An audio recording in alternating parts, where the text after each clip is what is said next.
Hi, I'm Paweł Spechalski, and first of all, I would like to thank all my Patreon and YouTube supporters for their backing. If you're not one of them, then please consider becoming one for as little as $2 a month. But now, in today's video, yes, Betaflight flies great, but the fact that the Betaflight flies great does not mean that the other flight controller firmwares are flying bad.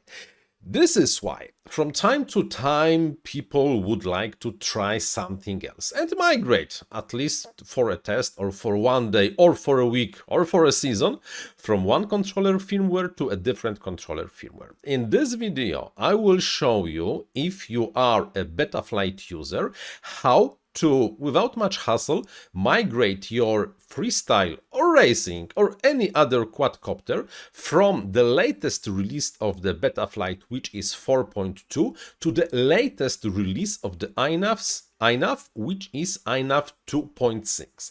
We will take a look at what you have to remember, make a screenshots or make a diff from the Betaflight configurator, and then how to quickly apply PIDs, rates, and other important settings on your brand new, because the quadcopter usually will be kinda oldish, Betaflight, now the INAV quadcopter. So, let's go!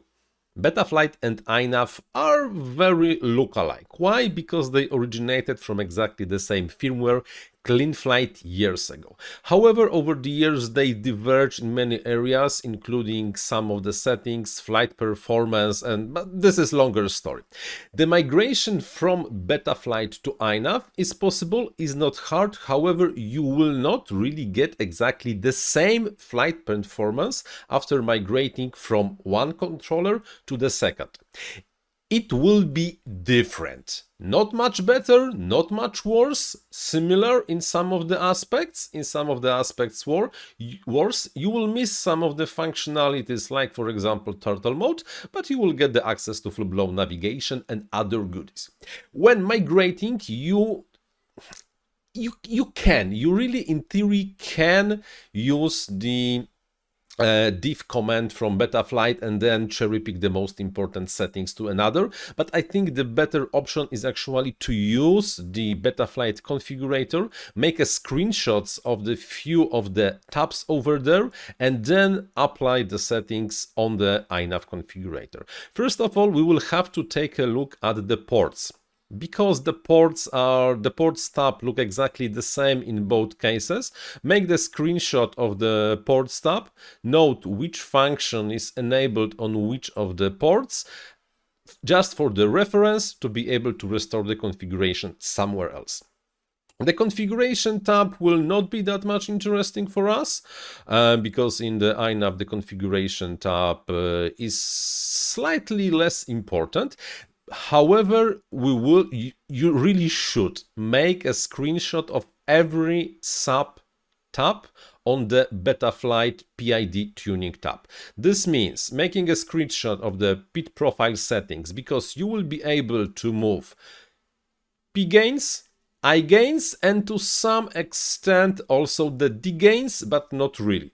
And also with INAV 2.6 you will be able to move your feed-forward gains from the Betaflight to INAV. Don't really look too much on the right side or anything over here. Also, make a screenshot from the rate profile settings, because you will need those three values: max velocity in degrees on roll, pitch, and yaw.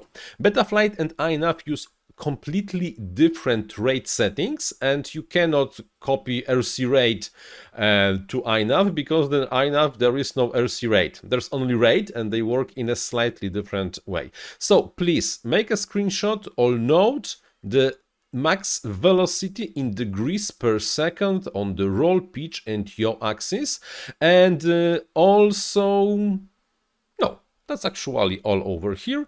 Also note the thrust speed attenuation factor, thrust speed vector, and perhaps throttle limit, because this thing also might be useful later. And on the filter settings, I actually suggest not to migrate directly filter settings, because INAV and Betaflight have different filtering policies, and the recent releases of INAV, for example, use matrix filter, which is not available in the Betaflight, and also uses the unicorn filter, which is the Kalman filter from the IMUV Lite, but does not rely so strongly on the RPM filtering. On the receiver tab, no, not really, nothing super fancy. On the modes, yes, you kinda should note, for example, which switch arms the quad, but that's all.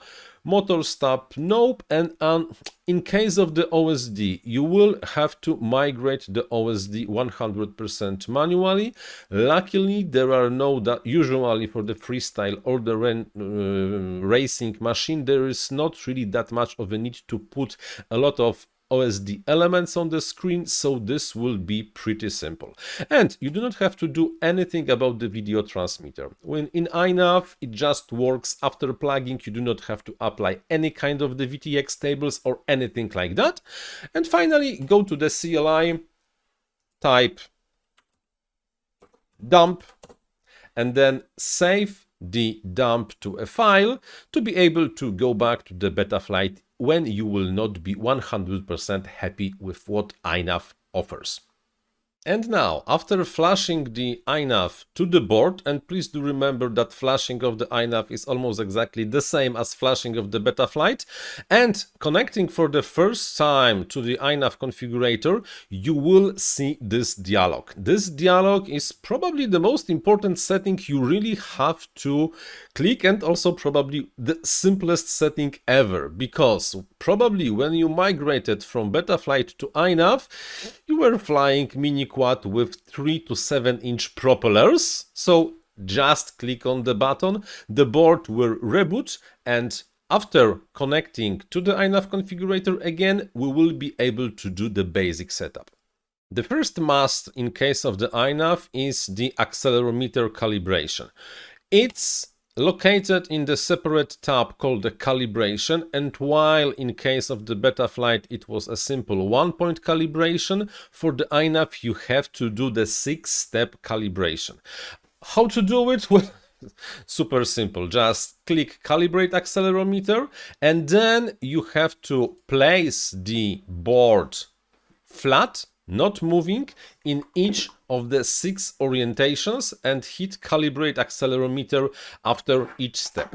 The better you will do the calibration, the better performance for the automated navigation modes you will get. However, when you just want to fly acro or freestyle or racing, if you really do want to, you can be somehow sloppy for the calibration, because probably you will not even use the accelerometer, which is calibrated in this step. After performing 6-step calibration, you will see that there are gains and zeros. Click save and reboot, and you are basically done with that part. That's really not that hard. Not optional, but mandatory to be able to arm, but you can do it once per board and then just migrate the value. The next thing's mandatory is to apply the mixer preset. Betaflight comes pre-flashed with the Quad X because almost everybody uses Quad X for the Betaflight. With INAV it's not so obvious, so you have to go to the mixer tab, select Quad X if you are using Quad X, and probably you are using Quad X, click load mixer, and click save and reboot. Please do remember that if you want to use a different motor order for the INAV, there is no resource mapping, so you cannot remap motors as resources. What you can do is you can do mixer wizard, which is available for the Quad X configuration, and then for each motor orientation you have to choose which motor is really assigned on this arm. How to do it? It's described in the wizard itself. So remove propellers, connect LiPo, spin each motor, and then apply the correct configuration. Over here, if you remember how your motors are oriented from your Betaflight quad, you can just do it over here. The difference is the changes are applied on the mixer level, but from the user perspective, it's exactly basically the same. So hit click and save and reboot, and we can go further. Oh, something kinda important. If you are using props out configuration, you have to let know INAV that you are using props out configuration. So go to the CLI and type get inverted, because the setting you have to change is motor direction inverted on. Default is off, and this is props in. If you are using props out, set motor direction inverted on. But now let's go to the outputs, because we will have to set something on the outputs themselves. And this is one, enable motor and servo output. By default, the outputs are disabled, so enable and select the ESC protocol you will be using. Probably in your case it will be DShot 300 or 600, just pick one, whichever you want. And on this tab you are almost done. Also, INAV uses statical motor idle, and value of the 15 is usually fine. However, you will be able to tune the idle later after you will put your quad into the air. Click save or save and reboot. And now, configuration on the ports.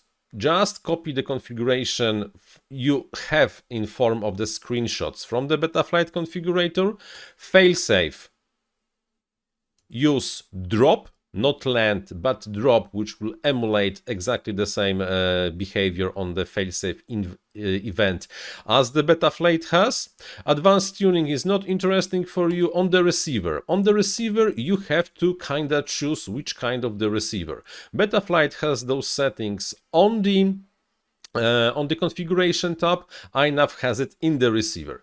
If you are using S-Bus, use S-Bus. If you are using anything else, just select this from the serial port provider and hit save and reboot. Also, something interesting, this is the place when you will be setting your expo.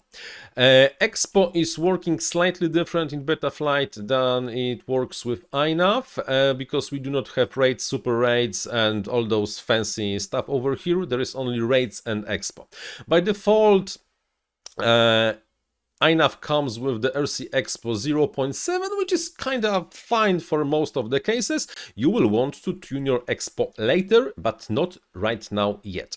Also, on the modes tab, you have to add the range for the receiver for the arming, and if you are using angle on horizon mode, this. Bear in mind there is no turtle mode in INAV right now, so obviously configuration of the turtle mode is really a no-go. You can, however, of course, configure beeper or OSD preset switch, because INAV comes with 4 different OSD presets. You can choose whichever you want. The same happens on the OSD tab when you, like I mentioned before, have to manually decide which OSD elements should go on your OSD screen. INAV has slightly more things you can put on the OSD, and they are both for multi-rotor pilots and the aeroplane pilots, and this is really up to you which one you want to use. Probably you will not want to use altitude, probably you will not want to use artificial horizon or horizon sidebars, but everything else is really up to you. Oh, also, please do remember that you have to flash fonts, because the fonts between INAV and Betaflight are slightly different. They are not exactly the same. You will have to pick one of the fonts and upload them to the board to have no problems with correctly displaying all the symbols in the INAV OSD. And now probably we will go into the most important part of the migration, the PID setup from Betaflight to INAV. The PID controllers are similar, but slightly different. The difference number one is, well, the differences will be talk about them slightly later. The P gains proportional on the roll, pitch and yaw can be copied directly. You can just copy them from Betaflight to INAV and they will work just fine. The same applies for the integral, the I gains, because both PID controllers are scaled to exactly the same values. And also this applies to the feed forward, or in the production version, the live version on the configurator 2.6 on INAV is called the control derivative. The name is slightly different. I'm still just showing you on a not official version of the configurator, yes. The names are slightly different, but the Betaflight feed forward is the INAV control derivative, which translates the stick movement to allow you to take sharper turns and improve the response of the quad. The defaults are slightly more conservative in case of the INAV, but if you have a good tune for those in the Betaflight, you can just copy paste. It's slightly different with the derivative because the INAV does not use the demin settings. It has derivative and something called the deboost. So as the derivative inside of the INAV, you should type what you have set as the demin. Not the full D gains, but only the demin. And then in the mechanics tab, you will be able to update the deboost factor to more or less match what you have set on the Betaflight. This is just like a multiplier.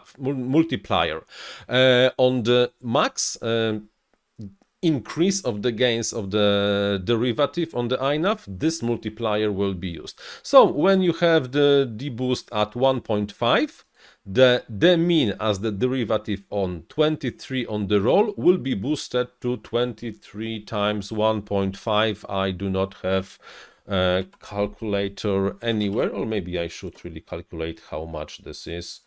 So 23 times 1.5, and we know that this is 34. And by the way, the 34 is more or less the same value that by default is used on the Betaflight. Do remember that this is one setting on all the axes, and you cannot have different gains for the demin on the different axes. But small differences are absolutely fine, nothing wrong will happen. Also, INAV comes with slightly different tune for the thrust speed attenuation, TPA, but you can copy one of the value into the values from the Betaflight to INAV, and everything should be just fine. And now we come to the rates. INAV uses RC rate, and the expo, while Betaflight uses that, while INAV uses only rate as the maximum degrees, maximum rotation velocity on the axis. And this is why I told you to take a look at the degrees per second max velocity in the INAV configurator. Just type what you had there in the Betaflight into roll rate, pitch rate and yaw rate, and you are golden. You just copied the rates from Betaflight to INAV. Please do remember the expo might be slightly different and you might have to update the expo a little, but it will be happening here in the receiver tab, not on the PID tuning tab. And on top of that, you are basically almost there, because INAV is using slightly different, well, actually kinda different filtering strategy than Betaflight and kinda different filters. You cannot really copy one to each other. A note to remember about: the INAV filtering is more conservative by default than the Betaflight filtering. If you will want to have quite similar feeling on the well-tuned and well-maintained and not too noisy quad, you will usually have to raise the LPF frequencies on the filters, not to lower them. So you also have a bigger chance that if you have old and noisy and rattling quad, INAV will actually fly slightly better. This applies to the gyro LPF and gyro stage 2 LPF, which by the way is disabled. Usually you should be able to boost this gyro LPF to something like 150, 200, and also the D-term filters have lower frequencies, and this is kinda important. By default, we do not on INAV use the RPM filters at all. If you have the ESC telemetry, you can use them, but for INAV, the better tune is to use unicorn filter, which is enabled by default, and then tune by increasing the unicorn filter Q factor to the value that gives you the best performance. There will be a separate video about how to tune INAV 2.6 on the modern 5-inch multi-rotors. Over here, I'm just saying that if you want to have less filtering and less delay and more response, you should mainly increase the unicorn filter Q factor and the gyro LPF cutoff frequency to a higher values to have a nicer, faster filtering on the cost of slightly more noise getting to the motors and heating them up. And I think this is, well, I think this is really all. I think this is really all the steps that required to take to migrate from the Betaflight to INAV in only a few minutes, well, maybe in less than 1 hour. Please do remember, if you have the backup of your Betaflight settings, you can just always roll back without any worry of not being able to go to exactly the same tune as you had before. And like many people say, INAV flights slightly different. Some people say it's better, some people say it's worse. Similar, really very similar level, slightly different. Some people like it, some people don't like it, but it's really up to you to use the flight controller that suits you well. But please do remember, you don't know how something else is behaving if you do not really try it. That's universal truth. And thank you very much for watching. Until the next one, bye bye.